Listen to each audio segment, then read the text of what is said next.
Hi friends, so I've been absent for a couple of weeks approximately, and I did a little video on that, why that is. So I took some cough suppressant so I could get through this without coughing up a lung.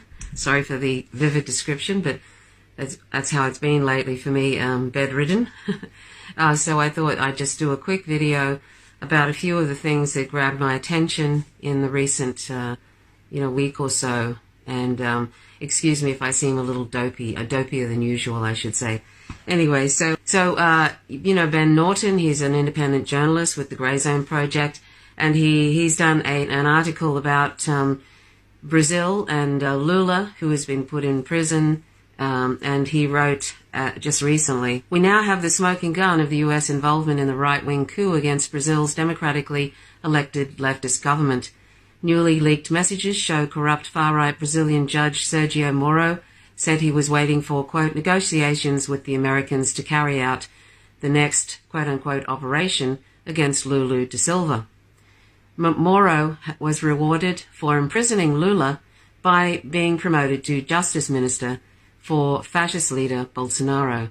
They recently took a tour of CIA headquarters." So once again, the CIA, no surprises there. The CIA was involved in regime change in Brazil, and now they have a puppet fascist, wannabe dictator, really, Bolsonaro, who, by the way, is losing a lot of popularity, which is good to hear. And so, as one would expect, unfortunately, the CIA helped get rid of Lula da Silva. And now they have a fascist, awful fascist, wannabe dictator. And you can find that essay of Ben Norton's on the greyzoneproject.com. And also from the Grey Zone, there's another essay, but it's called Weaponizing Human Rights. UN Chief Bachelet's Venezuela report follows US regime change script. The meddling of the U.S., the Washington in the Latin America is just legendary, really. It's been going on and on for a long time. This Venezuela is, under constant attack, whether it's crippling U.S. sanctions, which have killed 40,000 plus Venezuelans since 2017, and they're just putting more and more sanctions on. And if you follow John Bolton on Twitter, he's constantly putting out propaganda, and so is Pompeo. Anyway, so it says former UN Special Rapporteur Alfred Desire slams UN High Commissioner Bachelet's report on Venezuela as a politicized collection of baseless accusations by, quote, advocates of regime change, end quote. Oh, sorry, and this is by Anya Parampil. Anya Parampil. Anya Parampil went and occupied the Venezuelan embassy in Washington when they were trying to storm the embassy, despite the fact that the Venezuelan government had given full permission for the Venezuelan embassy collective to stay there and protect the embassy. But they stormed it anyway. Anyway, Anya Parampil was an RT reporter and independent journalist as well, and she's now doing reports for the Grey Zone Project. So when United Nations High Commissioner for Human Rights, Michelle Bachelet, traveled to Venezuela earlier this year, she met with an array of citizens who lost family members to right-wing violence in the country. Among them was Ines Esparragoza, whose 20-year-old son, Orlando Figueroa, was doused with gasoline and lit on fire by an opposition mob during violent anti-government riots known as garimbas in May 2017. And you may have seen Abby Martin and Mike Preisner go down to Venezuela during that time to do various reports from Venezuela at that time, and you can check them out on the Empire Files.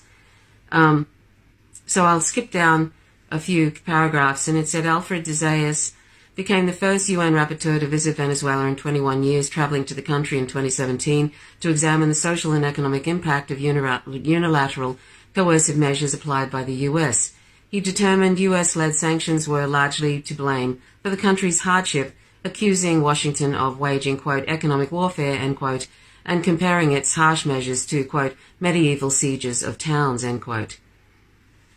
Desayas was no less scathing towards Bachelet's report slamming it as a politicized document that depends heavily on unfounded claims by activists dedicated to Maduro's removal. The new Bachelet's report is methodically, he said, the new Bachelet report is methodically flawed, as were indeed the earlier reports relying overwhelmingly on unverified allegations by opposition politicians and advocates of regime change who are only interested in weaponizing human rights, end quote, the former special rapporteur told the Grey Zone. He said, he continued, the same occurred with the reports of former UNHCHR Zeid. Dizayas continued, referring to Bachelet's predecessor, quote, the lack of professionalism on part of the UN Secretariat is a disgrace and should be exposed by civil society. So I'll let you read that essay, the title which I've mentioned already on greyzone.com. Sorry, it's thegreyzone.com, that's where you can find it. And from what I understand, I haven't been able to look into this much because I've been unwell, but from what I've seen, from what John Bolton has been posting, and he's such a propagandist, warmonger, unhinged person, he was basically, from what I understand, Bachelet was accusing Maduro of almost like having death squads, and killing thousands of people. That's what I understood it to be. I might be wrong here, but that's basically making out as if Maduro is some dictator and that he's killed thousands of people, something like that. That's a really good essay, so do check it out. It's kind of frightening, I find, that today it's basically to find sources that you can trust. Like sometimes you can trust the UN, and sometimes you can't. And it's sort of like you have to kind of look into it and look into the background of the people who write these reports. You have to look at the general mainstream media propaganda of about that particular country, like Venezuela. There's heaps of propaganda about that country in the mainstream media. And then you sort of, if I hear something that seems like it's attacking Maduro in a sort of extreme fashion, you can probably guess that it's going to be more propaganda.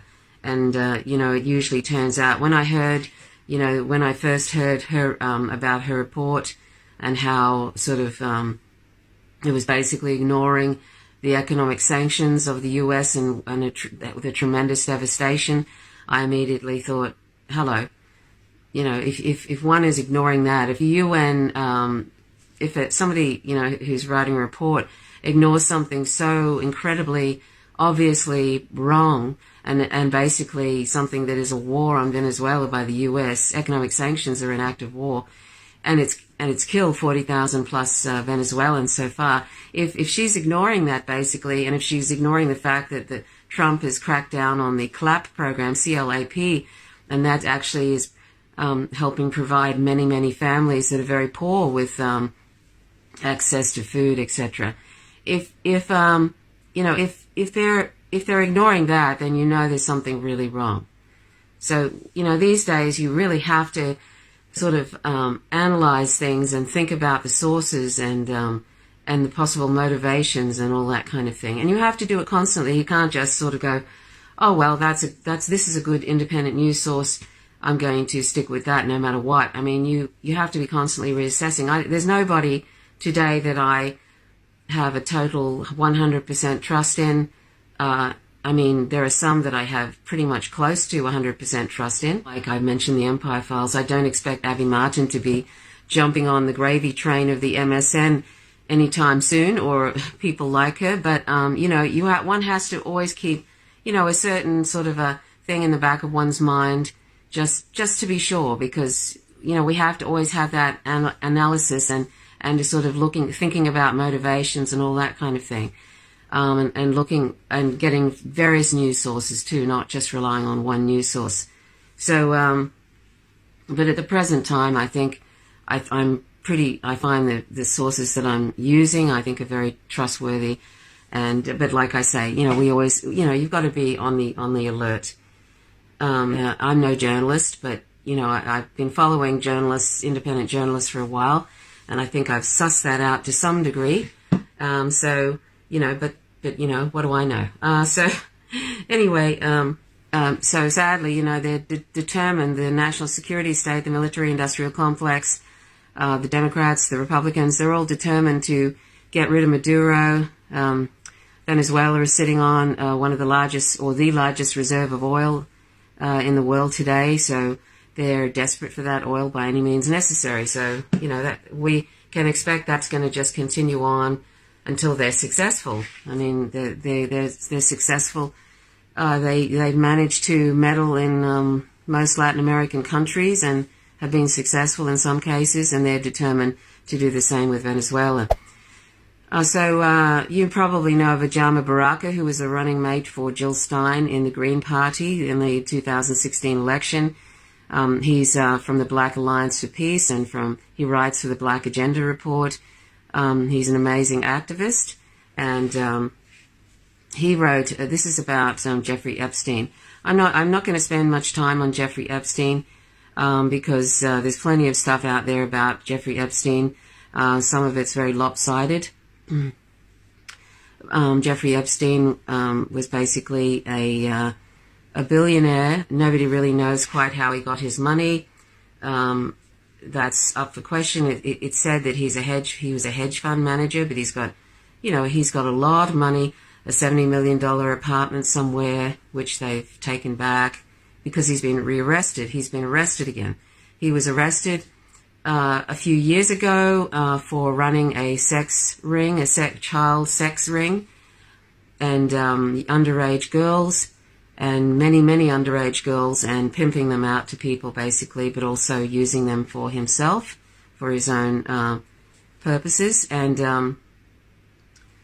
and he was arrested, and then he got a sweetheart deal by Acosta, basically 13 months. I mean, anybody else would have been put in prison for the rest of their life, but he got this sweetheart deal where he basically could go to work every day and come home in this huge big wing of one of those pretend prisons, and sleep overnight in the prison. And he did that for 13 months, basically going to work, still working, and coming back to the prison at nighttime to sleep there. But it was such an easy deal. It was such a sweetheart deal that a lot of people didn't even know he was in prison. He was, this is somebody, a billionaire, who was running the Lolita Express, which, that's what he called it, where there was underage girls, which had Bill Clinton, the former president, on there 26 times. He said he was only on there 4 times.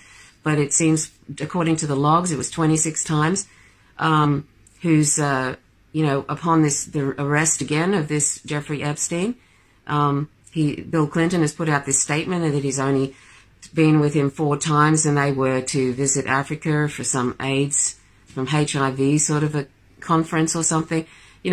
I think Bill Clinton's trying to make out like that's the only interest he had in Jeffrey Epstein.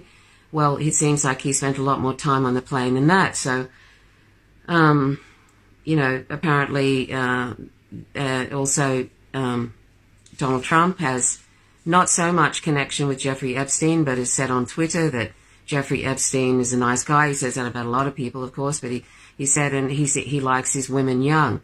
So, it was, and the irony, the ridiculousness of it is that a lot of right-wing nationalist sort of Trump supporters seem to think that Donald Trump is some sort of a pedophile hunter. I would say I don't have a clue what his real involvement is with Jeffrey Epstein, but Acosta, the lawyer who gave Jeffrey Epstein that deal a few years ago, and the 13 months in this like a holiday camp almost, where he was still able to go to work. He's basically resigned as Labour Minister. Donald Trump gave him the position of Labour Minister. I don't know. It's a very strange thing, and so you probably, if you've been following any of it at all, you realise that he has had connections with high society, Jeffrey Epstein, and it's possible that there was high-profile politicians as well as celebrities involved in sex with underage girls, whether they knew it or whether they did not know it. That's up for debate, of course. It's possible. There's talk that There's talk that Jeffrey Epstein may have been using it as extortion. It's like here's these girls saying that they're, a certain age when they're really only 14, and then using that as blackmail. Who knows? And then there's talk about Jeffrey Epstein being attached to intelligence, sort of in some ways linked to intelligence services. So who knows? Who knows? I mean, it all sounds very conspiratorial. But there's a lot of dirty dealings going on now, and it's very easy, I think, to extort and blackmail politicians these days with the NSA surveilling everything that is said and done by basically everybody, and that includes politicians. So it's very easy, I would imagine, to extort and get politicians to do what you want them to do. And I would say if there was any sort of intelligence services involvement where they wanted to pin anything on different politicians or celebrities, they could do so by getting these politicians and celebrities involved in having sex with underage girls, saying that they're not that age. But I would say there's probably a lot of celebrities and politicians who believe they're above the law, and basically, it's that sort of Eyes Wide Shut sort of thing by Stanley Kubrick, where there's a whole other thing going on of, pedophile rings. Who knows? I mean, there's a lot of right-wing conspiratorial nonsense about that, and also a lot of right-wing conspiratorial stuff about Donald Trump being some kind of, he's going to round up all the pedophiles and all this sort of stuff, QAnon kind of thing, Pizzagate and all that kind of stuff. So, it's all sort of very messy. But why I'm mentioning it is I wasn't going to go right into that. I actually wasn't, but I ended up, once you sort of mention something, then you have to explain something else. I probably didn't do a very good job of explaining it because I'm not that interested in it. I would like to see, though, I have to say, and I would like to see if Bill Clinton is involved in this. I would like to see him behind bars, because I think he's done a lot of things I think he's done a lot of things that are corrupt in the Clinton initiative and all that sort of thing. There's a lot of things that both Hillary Clinton and he, deserve to be behind bars. And I would like to see, since he's been traveling on the Lolita Express so often, I can't imagine that something has not happened in the 26 times that he's been on that plane. I would like to see, and anybody, whether it's Donald Trump, I would like to see anybody involved in that behind bars. But to be honest, I don't expect that anyone who is a politician will ever see the inside of a prison cell, because they protect their own. Even if Bill Clinton and Hillary Clinton hate Donald Trump, they don't want to see him behind bars as much as they might protest that they do. None of these politicians want to see any of their cronies, any of the oligarchy behind bars, because they all protect one another, and it sets a precedent. So they don't really want to see him impeached either, because it sets a precedent. All this kind of stuff. They all protect one another, even if they don't like each other. But why I mentioned this, and I really didn't mean to go into all of that. And by the way, I mean, it's possible that Jeffrey Epstein may cut a deal with someone and say, okay, I'll spill the beans about Bill Clinton and all of that. Somebody suggested that Donald Trump may even be behind this particular thing. I don't think so. But that it's a sort of, who knows who's behind it really, but, and why. Maybe it's, the Democratic Party behind it, trying to, now that Russiagate has fizzled out and they couldn't make anything stick with Russiagate, so they're looking for some other thing, and it happens now to be Jeffrey Epstein in the billionaire pedophile ring sort of thing. Who knows? I mean, it's so messed up. I mean, they're in a world of their own, these people, these oligarchs and, the politicians, the ruling class. They don't give a toss about us. We're not in their club, and they've got there's this whole other thing going on, a little sort of theater that's going on, distracting us from all the other awful things that are happening. It's this constant theater. If it's not Russiagate, now it's this, and so forth. So I didn't want to feed into that, but this is what Ajama Baraka. And of course, the terrible thing about this, of course, is that there are all these young women who are traumatized for life, and who knows if some of them haven't already killed themselves, and we'll probably never know the extent of the damage or the extent of the amount of young women or young men. Who knows? We will never know the extent. And so all these lives are being destroyed or almost destroyed, and all these oligarchs don't give a toss. All they really care about is saving their own necks. So Ajama Baraka, as I mentioned before, he said people in the US believe that the US is exceptional because they know nothing about its history. There is nothing out of the ordinary with Epstein. He is not the first powerful pedophile. Sally Hemings was 14 years old when Thomas Jefferson took her to Paris. Over the years back in the US, she was subjected to systemic rape over the years, resulting in 5 children with Jefferson. And do you think the other 12 presidents who owned slaves behaved any differently? That is why you can only smile when you hear folks talk about Trump being the most morally bankrupt president ever. Know your history. So that's Ajama Baraka. I think that's a really excellent point. He says another thing here. And he always puts a reality into things, really, because he always manages to inject reality. And he does mention this other thing about reparations. Ajama Baraka, he said, Africans, it is reasonable to expect is it reasonable to expect reparations from a state that won't even release our freedom fighters from prison who are fighting for our collective human rights and our quote-unquote repair? Demand that the state release our freedom fighters to indicate a seriousness about reparations. And he's talking about, of course, the Black Panthers, who have just been thrown in prison and under the most suspect circumstances, and that's true. I mean, that would be the state would be serious if they released those people, but that's not going to happen. And reparations, by the way, the state can afford that. It's a sovereign country, sovereign economy, and it can afford reparations. I'm not going to say much about that now. I could say some more about that, but I won't. I'm just going to skip to the next thing. So I read something today where the Bikini Atoll has 1,000 times the radiation of Chernobyl. There was U.S. atomic bomb tests conducted at Bikini Atoll in July 1946. Isn't it outrageous that the West just uses basically indigenous people's lands? And this, here they do it. They bombed in the center of Australia where there were indigenous people there, and of course indigenous native animals. People never really mention the animals that suffer these dreadful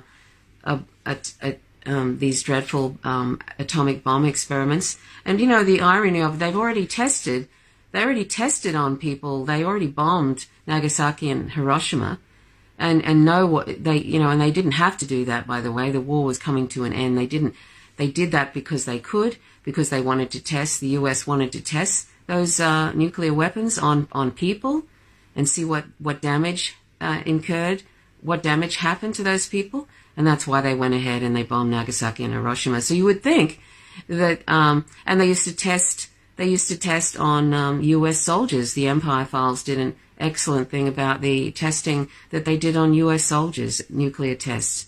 So you would think that, why on earth do they keep testing when they actually had done a major war crime and had the results of that? But anyway, so, and if you've watched John Pilger, who's an independent Australian journalist, a really great one of the very few left now in Australia, who spends a lot of time in the UK and is kind of pretty much treated like a pariah by the Australian mainstream media because we have no fourth estate to speak of in Australia. So he's one of the very few that speaks the truth, as well as the Juice media. You'll have to check that out, the Juice media, Juice media. There's so few now. We have even less than the United States, decent independent journalists. So anyway, so the radiation levels in the Marshall Islands, and John Pilger actually did The Coming War on China. It's a documentary, and he shows, what they did in the Marshall Islands in The Coming War on China. And it's just dreadful. They tied animals to the decks of these U.S. Navy ships, and they positioned these U.S. Navy ships all around the islands. You see, not only were they testing on those islands and not informing any of the people around that area, the indigenous populations, but they were that like I think they evacuated the actual islands, or did they? I can't really remember. I think but there's a lot of population were terribly affected by that, and when you hear that it's still 1,000 times the radiation of Chernobyl, even now, and this is many decades later, it really tells us a lot about what it must be like for anybody who was living around there straight after. But they actually still used the military as also guinea pigs, in quotes. And they had animals, farm animals on the ships there and sort of tied them to, these posts and everything. So they and left them on board and basically, to see what level of damage was done to these animals. But the ships were there and all the military personnel. And if you look at the old footage, you can see when the blasts go off, there's this big, sort of shockwave going past the ships. It's outrageous. I mean, the fact that this just shows the level of disregard they have for their own military. The military they so-called hold up in high esteem every State of the Union address, exploiting some military person who's done something and holding them all up and yet treating them like they're guinea pigs. Excuse I'm vegan. I don't agree with any of this. It's just appalling. And so anyway, the radiation levels in the Marshall Islands, where the US government tested its nuclear arsenal during the Cold War, are even higher than those found in Fukushima and Chernobyl, according to a newly released peer-reviewed study.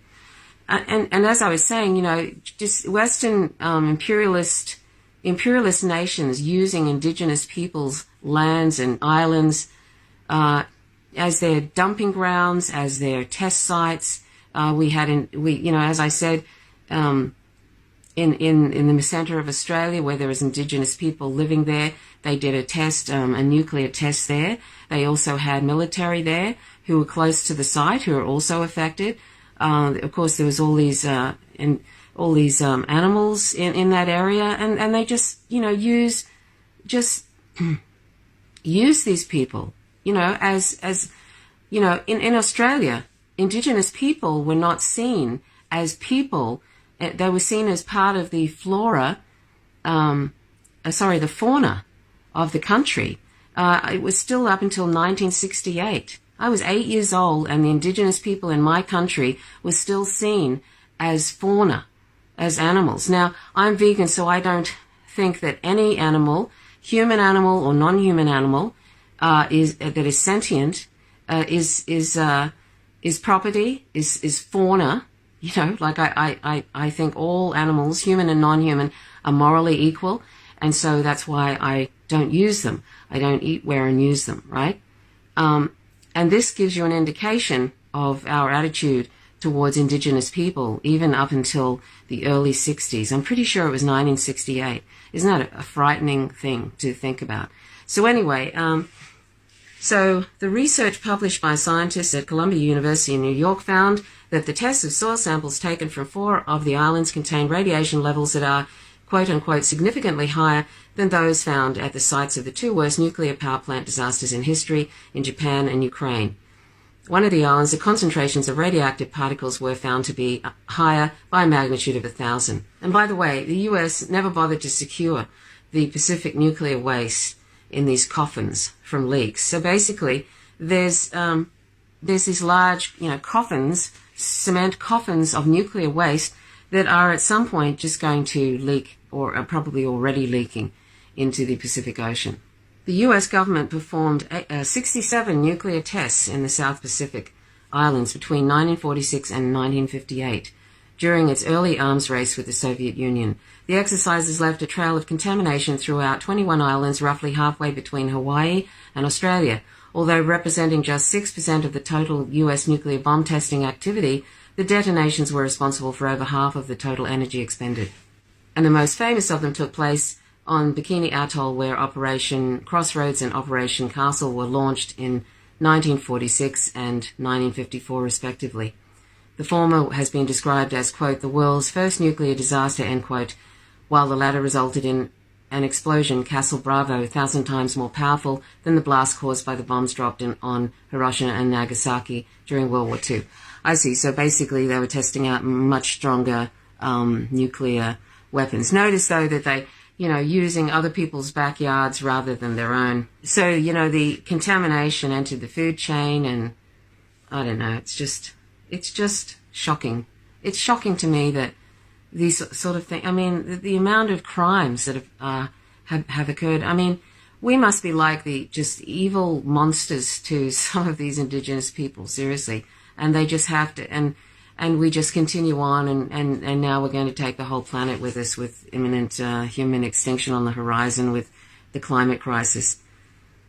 We really are something else, particularly the West. We really are. And just quickly, you may have been following that there's a lot of black activists from the Ferguson protests were after Michael Brown was executed by a police officer who got off, of course. Very rarely does ever any police officer, unless they're black and their name is Muhammad, like somebody recently who shot that Australian woman outside her home. His name was Muhammad, and he was black, and he's been put in prison for 12 years. He's a police officer. Unless you're somebody who's black whose name is Muhammad, you're probably not going to see the inside of a jail cell. And there's been, at least from what I understand, 6 different Ferguson activists after that Michael Brown execution who have now been found have so-called suicided in the back of their car, or something like that, or been murdered or something, which is very frightening. And I think there's possibly it could be the police. It could be the police that is doing that, or somebody who's some incredible racist, who's going around doing that. But it's really awful. Like basically lynchings. One black male, young black male, was literally he was hung in a tree. So the first was Edward Crawford, then Deandra Joshua, Darren Seals, then Danye Jones. Danye Jones was the one who was hung in the tree. So basically, that's something to watch, and that's really frightening to think there's actually more lynchings going on after the protests of the most prominent protesters, black activist protesters, after Michael Brown was killed. And that's been happening since 2014. There's a lot of other stories that I could talk about, but I don't want to. This is already running long. So I'm just going to do a couple more. A lot of things happen, and if I haven't been able to really do anything because I've been unwell. There's an article in Shadowproof. Shadowproof, it says, when the CIA and other agencies in the United States government pushed for the Intelligence Identities Protection Act, the IIPA, in 1981, it was crafted to exclude covert agents who resided in the U.S. There was consideration by the House Permanent Select Committee on Intelligence of how the legislation might, quote, chill or stifle public criticism of intelligence activities or public debate concerning intelligence policy, end quote. More than 3 decades later, the CIA is apparently unsatisfied with the protections the bill granted, quote, covert agents. It has enlisted a select group of senators and representatives to help expand the universe of individuals who are protected, making members of the press who cover the intelligence matters more vulnerable to prosecution. So see, here we go. The U.S. has been vilifying and imprisoning whistleblowers, and that was escalated by Obama, even though he said he was going to protect whistleblowers, and of course Donald Trump. And now they're trying to make it easier for the members of the press to be vulnerable to prosecution. See, this is how the fascist state happens. This is how you move closer and closer to fascism and authoritarianism. So the Democratic Representative Adam Schiff, chairman of the House Intelligence Committee, was involved in adding language to expand the IIPA to the Intelligence Authorization Act moving through Congress. Schiff is once again putting the interests of the intelligence agencies in concealing their misdeeds ahead of protecting the rights of ordinary Americans by criminalizing routine reporting by the press on national security issues and undermining congressional oversight in his Intelligence Authorization Bill, end quote, declared Daniel Schuman, who is the policy director for Demand Progress. Schuman added, quote, Schiff's expansion of the Intelligence Identity Protection Act beyond all reason will effectively muzzle reporting on torture, mass surveillance, and other crimes against the American people, all at the request of the CIA. Schiff is clearly the resistance to the resistance, and he should drop this provision from his bill, end quote. The CIA put their specific request for what language they would like amended in writing and sent it to the Senate Select Committee on Intelligence. Their request was essentially copied and pasted with no changes into the intelligence bill. Quote, undercover agency officers face ever-evolving threats, including cyber threats, end quote, the CIA argued. Quote, particularly with the lengths organizations such as WikiLeaks are willing to go to obtain and release sensitive national security information, as well as incidents related to past agency programs, such as the RDI investigation, in brackets, CIA torture report, end quote, CIA torture report, end brackets, the original congressional reasoning mentioned above for a narrow definition of, quote, covert agent, end quote, no longer remains valid, end quote. That's what the CIA said. And they continued, quote, this proposal would provide protection for all undercover agency officers by allowing for the prosecution of individuals responsible for disclosing the identities of those officers, regardless whether the undercover officers serves inside or outside of the United States, end quote, the agency additionally stated. So, and as they mentioned, WikiLeaks the CIA calls WikiLeaks a, quote, non-state hostile intelligence service, end quote, not a media organization. How convenient. Okay, so that's from Shadow Proof, SHADOW Proof, and that essay is by Kevin Gostola, the 11th of July 2019. So, and it's titled Invoking WikiLeaks and Torture Report, CIA Pushes for Expansion of Secrecy Law to Stifle Public Criticism. So anyway, oh joy. Lastly, I just read something today where some particular person from up in the north of Africa went to the Congo, and he's now been diagnosed with Ebola, which is a very serious and deadly virus. And so there's a sort of widespread panic now in the Congo that this might start taking hold there. So that's a very frightening prospect. Anyway, so really that's all I'll talk about today. There are other things I was going to talk about, but that will do for now. So thanks so much for watching. Please subscribe if you like the content. Click the notifications bell, otherwise you won't receive any updates when I drop a video. Thank you so much for watching and for leaving your comments. I always appreciate them, and feel free to always leave comments. I have no problem with people disagreeing with me. I mean, I'm not a journalist, and I do give, because I'm not a journalist, I can speculate, and hopefully I get my facts right. Sometimes I think I'm probably a little bit off with some of them, with numbers and stuff, but I do my best. It's done in good faith. I do it because I'm anti-war and I'm an anti-imperialist, and I believe in social equality. I guess you could say I'm definitely socialist-leaning, or possibly anarcho-syndicalist. I guess you could even say, I think, more is the case. And I also am vegan, and that's a very, very, very important thing to me, veganism. And it's all related to all these issues of imperialism and stuff, in that we are oppressing a group based on an irrelevant criterion species, and we are exploiting, torturing, and killing over 1 to 3 trillion land and aquatic animals every year. They're sentient, and their only crime, in quotes, is that they were born on the planet with us, another species. That's not a good reason to be exploiting and killing them. We don't need animal products at all to survive. We can easily meet all our nutrition requirements from plants and other non-animal sources. So the only reason we're torturing and killing and exploiting and taking away the life of these sentient animals who just want to live like we do and do not want to die, is the only reason is because we think they taste good, and that's not good enough. That's not morally justifiable. So I ask you to please go vegan. It'll be one of the best decisions you make in your life.